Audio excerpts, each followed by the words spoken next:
வணக்கம் மக்களே. இன்னைக்கு வந்துட்டு நம்ம ரெஸ்டாரண்ட் ஸ்டைல்ல எப்படி பெப்பர் சிக்கன் பண்றது அப்படிங்கறத நம்ம பார்க்க போறோம். இது வந்துட்டு பெப்பர் சிக்கன். ஃபர்ஸ்ட் இதுக்கு என்னென்ன இன்கிரீடியன்ஸ் வேணும் அப்படிங்கறத நான் சொல்லிடுறேன். வாங்க வீடியோக்குள்ள. ஸோ அதுக்கு என்னென்ன இன்கிரீடியன்ஸ் வேணும் அப்படிங்கறத நான் ஃபர்ஸ்ட் சொல்லிடுறேன். வாங்க வீடியோக்குள்ள. ஸோ பெப்பர் சிக்கன் பண்றதுக்கு வந்துட்டு நான் முடிஞ்ச வரைக்கும் சின்ன சின்ன பீசஸா கட் பண்ணி இங்க சிக்கன் எடுத்திருக்கேன். நல்லா வாஷ் பண்ணி எடுத்திருக்கேன். அது கூட வந்துட்டு நான் வெங்காயம் நான் சின்ன சின்னதாக நல்லா ஸ்லைஸ் பண்ணியிருக்கேன். எவ்வளோ லேசாக முடியுமோ அவ்வளோ லேசாக ஸ்லைஸ் பண்ணி எடுத்திருக்கேன். அது கூட கருவேப்பிலை எடுத்திருக்கேன். கொத்தமல்லி தலை வந்துட்டு கடைசியில் கார்னிஷ் பண்ணுறதுக்கு. அதுக்கப்புறம் நான் 3-4 டேபிள் ஸ்பூன் பெப்பர் நான் ஃப்ரெஷ்ஷாகவே அரைச்சி எடுத்திருக்கேன். தேவையான அளவு உப்பு. நீங்கள் பெப்பர் முடிஞ்ச வரைக்கும் ஃப்ரெஷ்ஷாக அரைச்சிக்கோங்க. அப்போ தான் உங்களுக்கு அதோட இருக்க கரம் ஒரு நல்ல ஃப்ளேவர் கொடுக்கும். இப்போ நான் ஆயில் ஒரு குக்கரில் விட்டு எடுத்து வச்சிருக்க சிக்கனை அதில் போட்டு கொஞ்சமாக ஃப்ரை பண்ணிவிட்டு 3-4 விசில், முடிஞ்ச வரைக்கும் 5-6 விசில் கூட விட்டுக்கோங்க. எவ்வளோ விசில் விடுறீங்களோ, எவ்வளோ சிக்கன் ஈஸியாக வேகுதோ அந்த அளவுக்கு உங்களுக்கு ஃப்ரை பண்ணுறப்போ டைம் கம்மியாக கன்சியூம் ஆகும்.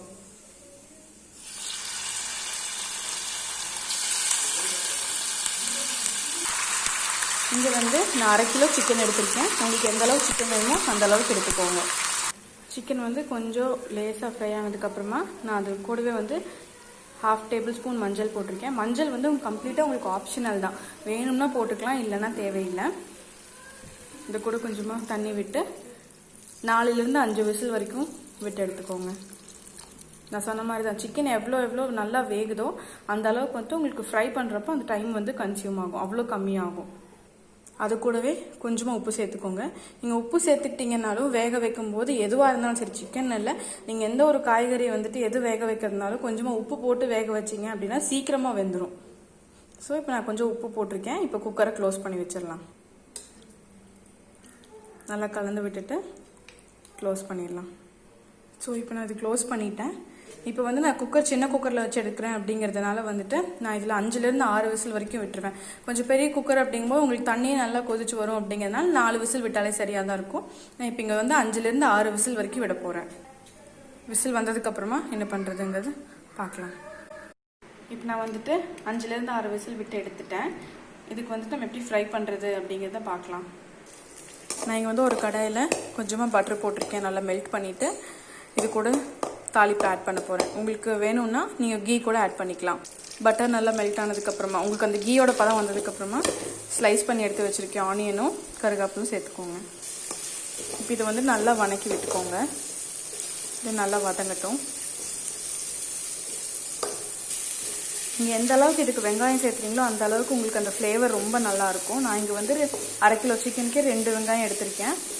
நீங்கள் கம்மியாக வேணால் கம்மியாக சேர்த்துக்கலாம். ஆனால் எவ்வளோ அதிகமாக சேர்த்துறீங்களோ அந்தளவுக்கு டேஸ்ட் நல்லாயிருக்கும்.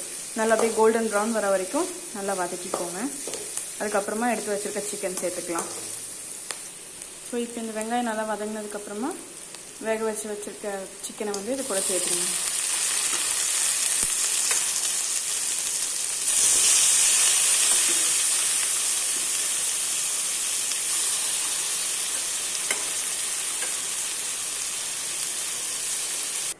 ஸோ நான் இப்போ இந்த சிக்கன் கூடயே நம்ம வேக வைக்கிறதுக்கு கொஞ்சம் ஊற்றிருப்போம் இல்லையா, அந்த தண்ணியும் சேர்த்துருக்கேன்.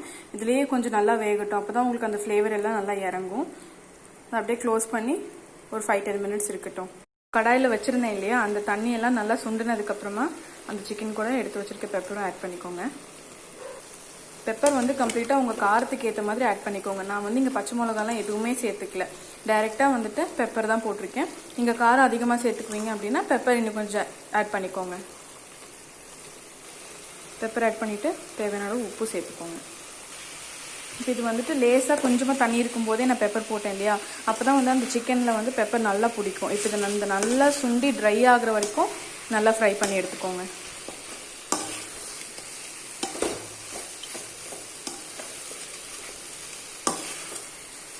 நல்லா அப்படியே சிக்கன் ஃபுல்லாகவே பிளாக் ஆகிற அளவுக்கு ட்ரை ஆகிற வரைக்கும் விட்டு எடுத்துக்கோங்க.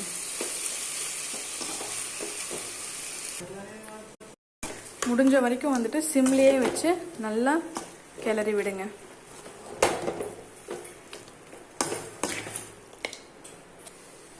பார்த்தீங்கன்னா நல்லா எங்கேயுமே அந்த கிரேவியே இல்லாமல் கம்ப்ளீட்டாக ட்ரை ஆகிற வரைக்கும் நான் நல்லா ஃப்ரை பண்ணி எடுத்திருக்கேன்.